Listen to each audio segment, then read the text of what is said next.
মায়ের ঋণ আমরা শোধ করব কোন জায়গা থেকে করব, কোন দিক থেকে করব? পৃথিবীর এমন কিচ্ছুই আল্লাহ বানায় নাই যেটা দিয়ে মায়ের ঋণ শোধ করা যাবে। এজন্য নবীও মাকে বড় ভালোবাসতেন।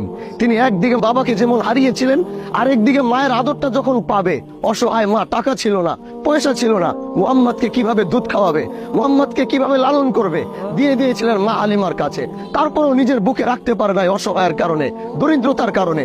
তারপরও যখন ফিরে আসলো, ফিরে আসার পরে যখন আব্দুল্লাহর মায়ের দুনু আদর যখন তিনি পাবে, তখনই তার মাও আল্লাহর নবীর থেকে বিদায় নিয়েছিল। এজন্য নবী বলতেন, কাশ যদি আমার মা বেঁচে থাকতো, আর আমি যদি ফরজ নামাজে আল্লাহু আকবার বলে দাঁড়িয়েছি, আর আমার মা যদি পিছন থেকে ডাক দিত, ও মুহাম্মদ, আল্লাহর নবী বলতেন, আমি নামাজটা ছেড়ে পিছনের দিকে তাকিয়ে বলতাম, ও মা, তোমার সন্তান তোমার বুকে হাজির। এর নামই তো মা। এজন্য ভাই, আজকে এই সন্তান জানে সে কি হারিয়েছে। আজকে ওই মানুষটা বিদায় নিয়েছে যে রাত জেগে তার জন্য দোয়া করত।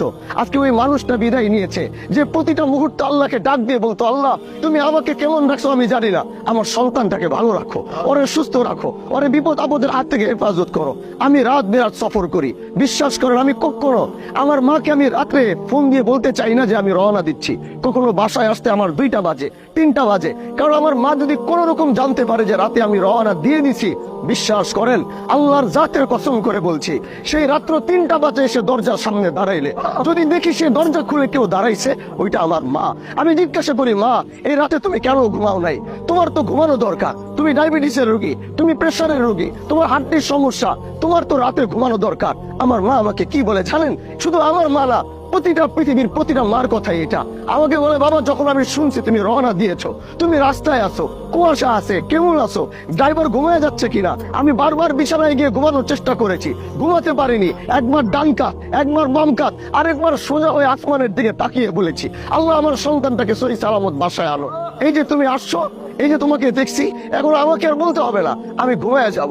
এর নামই তো মা। কোন ঋণ আমি শোধ করবো মায়ের জন্য? কি দিয়ে আমি শোধ করব? আজকে সে মা হারিয়েছে, আমার মা বেঁচে আছে, আল্লাহর কসম আমি এটা ভাবতেই পারি না আমার মা থাকবে না। আমি এটা ভাবতে পারি না আমার মার লাশ আমি হাতে নিব।